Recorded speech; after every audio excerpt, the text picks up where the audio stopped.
Hello again, it's Howard Baxton here. In this video, I'm going to take a little bit of a different approach to what we're doing here. I'm going to work on animesh a little bit and show you a standalone animesh setup. Now for this, I'm going to need an animesh, and here's what I'm going to do. I'm going to go out and res out an adjuster, which has got a male and a female animesh, and also that bar. I'm just going to go ahead and unlink these, and I'm going to grab that bar, get it out of here, delete it, and then I'm going to move the male apparently out here, and I only need one animesh, so I'm going to get rid of this male animesh and we'll keep the female. So now that we've got this female animesh, turn around and look at it. This animesh is a little bit crude. It's not fully bento, so we don't have hands and face and all of that stuff we can work with. No tail, no wings, uh, just the body. So I'm going to go ahead and work with that. Now, what's the first thing I would do? If we look through this thing here, if we go to features, we've got the animated mesh. That's not set, so we'll have to deal with that. Actually, I guess we can set it, but we'll probably have to set it again a little bit later. Our uh, physics type is convex hull, and I don't see any physics type there, so let me move over to prim. No, I don't see any physics type. I'm not sure what's going on. We'll leave it alone. I'm not worried about this at this point because we're going to fix that anyway. Let me move her up out of the ground.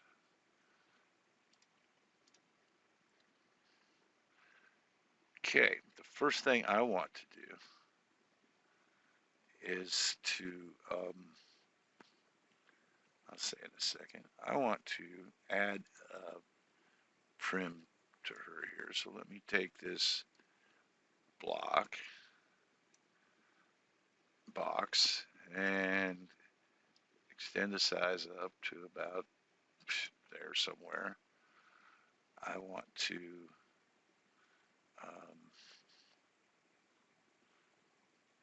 make it invisible, so I'll set transparency to 100. There it is, we can see it. And then I want to take and link it as the root prim. So I'll grab the animesh first, and then the box, and then I'll link that. Now you see that she's moved up a little bit in the box. I'm not sure exactly how to control that to where the bottom of the box is at the feet. Let's see if I can play with this a little bit. Let's make that box a little bit bigger. And that doesn't seem to help. Maybe move this box up a little bit. That seems to have helped a little. So now when the box is on the ground, the animesh feet should be there too. Move it up a little bit more. Let's see where we're at. That's maybe too much. There we go. That's pretty good. The reason for this box is just to make the animesh easier to click. Okay, and if we go back to features, we see that animesh flexible prim is not set there at all. So what we did before we linked has been overridden by this box because it is not animated mesh. I think when I click that on, yeah, See, she moves right back down. So I'm not sure how to control all of that.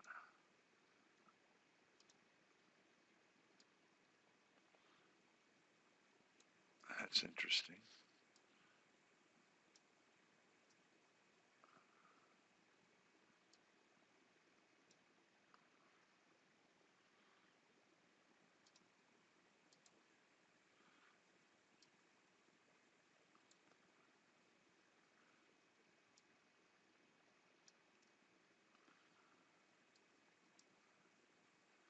So if we move the bottom down a little bit, now her feet are inside the box. But I think if we pull the top down, she's going to move down again. So what do? I guess we just, yeah, probably isn't really going to work. I guess got her feet kind of inside the box. The box is the most important part. So being on the same level as the feet. So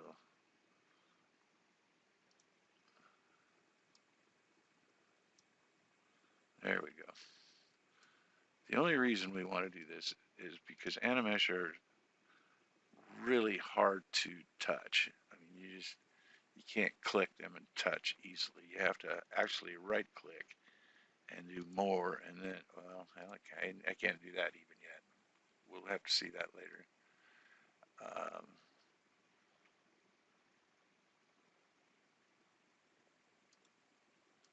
what's happened? My animated mesh is gone.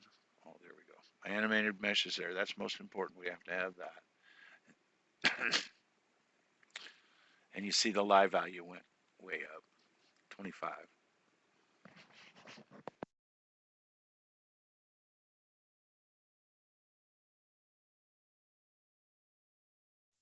Linden Labs kind of punishes you for using animesh, but that's okay.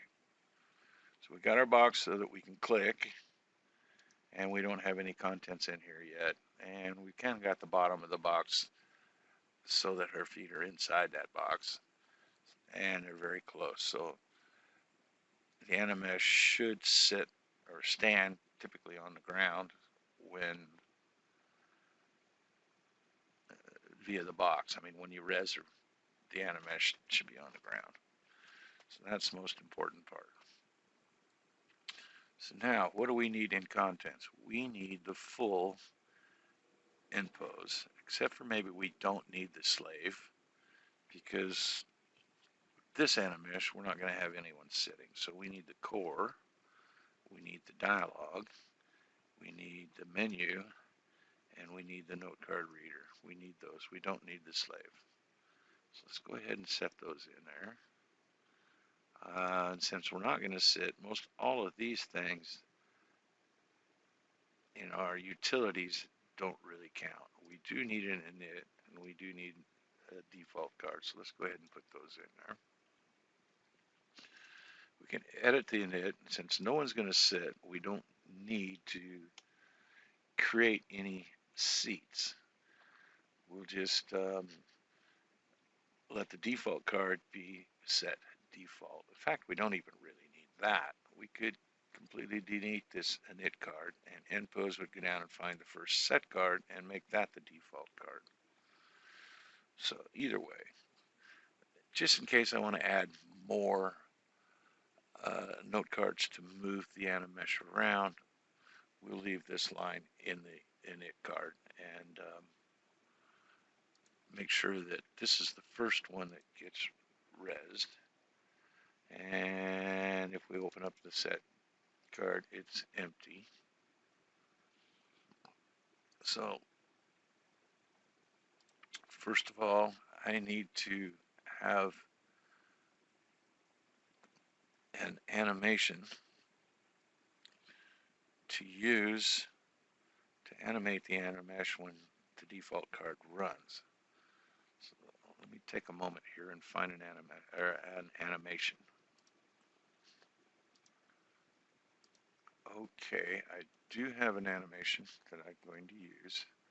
It's named Stand 507. It's an old animation that has been distributed in free AOs and all around. So I'm a little worried about.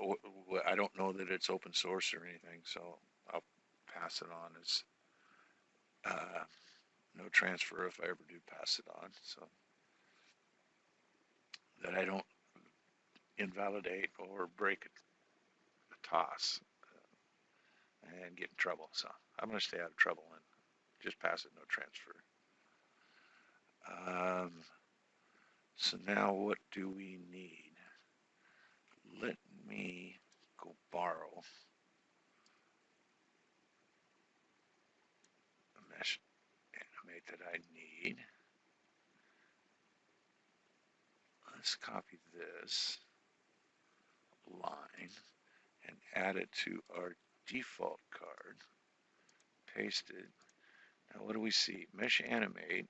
That's telling me I need to go in and set up a plugin command in my init. I'll get that back in a minute. We're going to animate the body on this animesh, and we have here a list of 5 different animations to run, and we're going to run one for 15 seconds and then switch to the second one and run it for 15 seconds and cycle on through and then go back and cycle again. Now we can set up that cycle here. 0 is going to indicate that we will run them just as they show in the list, or if we change that to a 1,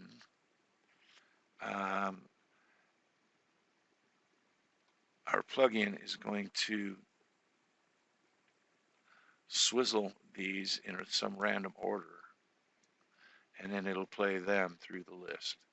So it'll change the order of this list that's created if we change this 0 to a 1. Okay, so I'm going to just leave them in. Well, I only have one animation, so I don't even need this. And I don't believe I need this either. So let's get rid of it and we'll just use that.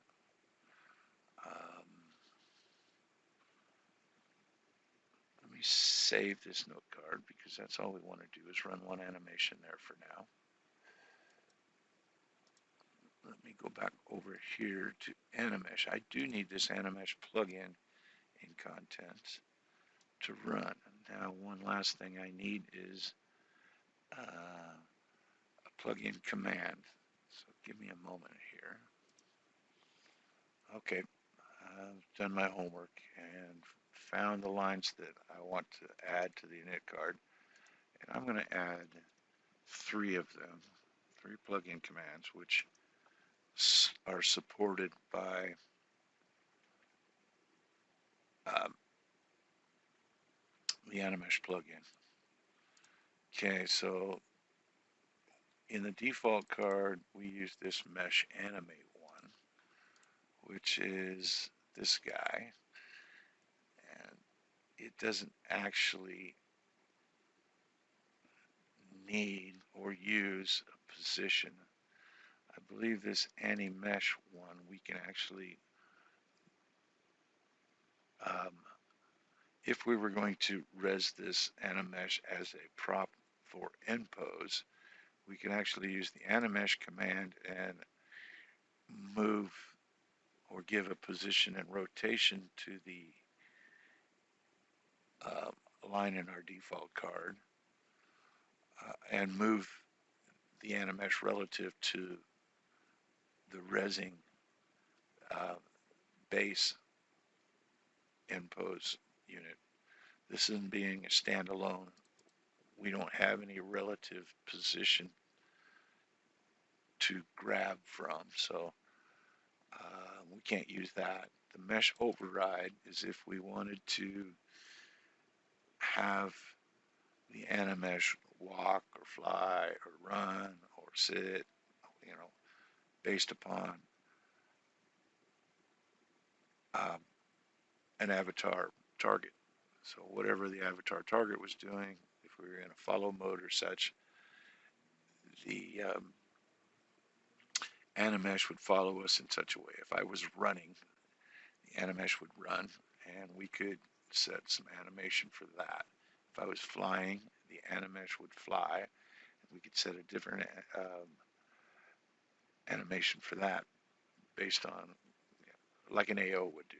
So mesh override is more of an AO um, system than anything else. So we're going to use just the mesh animate because that's all we want to do is animate the mesh. So let me save the init card and get out of this. And we don't need that. That's what I grabbed some stuff out of. Default card's what we have here. We have the animation in line. So if I turn off the edit at this point, we should see that the animesh is animated and is running that stand 507. So there you go. We now have a functional animesh grill.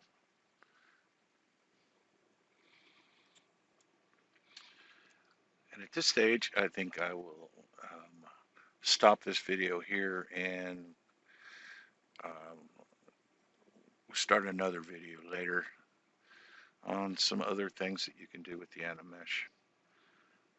See you next time.